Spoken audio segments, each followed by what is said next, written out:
18th. Is this his last fight?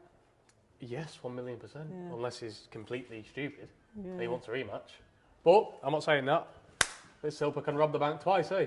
Well, look, if things go your way, the way that you're probably planning out in your head, When things go my way. When things go your way. I guess your next 3 fights could be Paul, Yep. Paul, then the other Paul. Because then we I'd sail off imagine into the Logan. sunset Yeah, and there you go. Bon voyage. You're done. You're No. done. You know, I'm a true boxer, true professional. You know, you've seen me when I was 19 making my first debut. Professional, you know, coming through the amateurs. You know, I've done it the right way. This is my this is my living. It's my craft. And like I've just enlightened this, you know, whole thing. It's like me. I'm on Route 66. I'm in a big camper van, and I'm just stopping off to load up. I'm just stopping off here to load up my bank balance, and then we go on to titles, British, European, all that sort of stuff. Obviously, not in the near time for them, because them and they're dealing with class men. Here is a different scenario.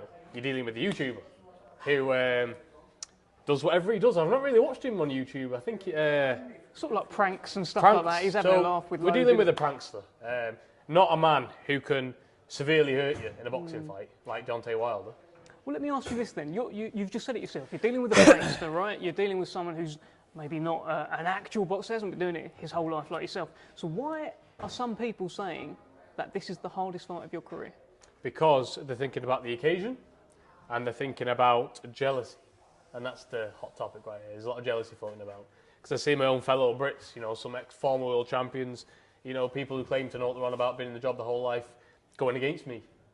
You know, now anyone with a pair of eyes can see, just off boxing technique in itself, that I've got the capability of destroying this man. I was in Vegas for just over a week, and Andre Durrell came up to me, WBC world champion, came up to me and said, "Man, I seen you fight last, and I seen him fight. Man, this is a mismatch, man. Like, we've got fighters like that who know the job and who aren't jealous, saying how it is. And when you've not got a jealous person there, they'll tell you how it is. You know, there's no way in God's green earth that this man's going to give me a fight, because I've grown up doing this. This is my life, and I can't believe I've got the opportunity on a worldwide stage to dismantle an idiot." Well, look, they've done the odds. They have you as the favourite. They think that out of 100 times, if you guys were to both fight, you would win 62 times. What do you think about that? I think it's absolutely stupid. I'd win 100 times. And twice on Sunday. You know, it is what it is. You know, everybody can say what the odds are. You know, the bookies can have it, whatever they want, but it's me fighting in the ring against him. And that's it. You know, the bookies don't matter, the fans don't matter. The fans can't fight. It's me and him. And I know if me and him went in the back room, I'd be coming out and he wouldn't. And that's a different type of mentality I've got. Because when it comes down to it, I'm a dog in this fight. He's got hundreds of £1 million in the bank. He don't need to do this. And when it gets tough for him, he's going to be thinking, "Oh, God, I've got all this money in the bank. I don't really need to do this. Why am I here getting brain damaged?" But for me, if it was on the other foot, I'm hungry. This here can change my life financially. It is already changed my life financially. But when I win against him, it takes me to a whole different level. And I've got that hunger, and I don't believe he has that hunger.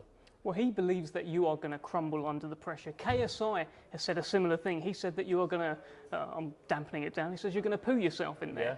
People are saying this. Why is there this impression that under those lights you're going to wilt?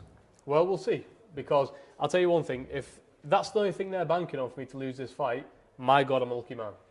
Because why am I going to crumble underneath the pressure of a YouTuber? If I was fighting a world champion undefeated for 10 years, there'd be a bit of pressure. Here is nothing. The only thing they're banking on is for me to get the shaky legs, get all twitchy before the fight, but that ain't happening. Because I know what I've got to do, and I've never trained like this before in my life. Mentally, physically, everything. Everything's ticked for this box. And they looked at my last fight, and thank God they look at my last fight. Keep looking at it, because all I'm going to say between me and you, Dev, and the camera and the millions watching this, you have to do certain things to get certain fights, if you know what I'm trying to say to you. So, if they've been stupid enough to fall for that trap, I'm sitting here right now, which means they have, let them keep watching that fight. Because I'm going to come out like a different caged animal for this fight. Because I've got the fight that I wanted. Knocking his sparring partner clean out, would I have got this fight? No, he'd have ran a million miles. This game's about brains, and I've got a lot more brains than him, clearly, because I've got my fight. Well, it looks like you've set the trap. You've got the fight, December 18th, BT Sport box office. It's happening. Tell me what exactly is going to happen. When that first bell rings, tell me, Tommy. I want to know now. Like I've said 7 times before, a big, dirty knockout.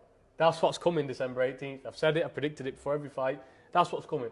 I'm going over here. I'm not going over here for a points win or a tippy-tappy about. Think I'm going to let this go to points? Definitely not.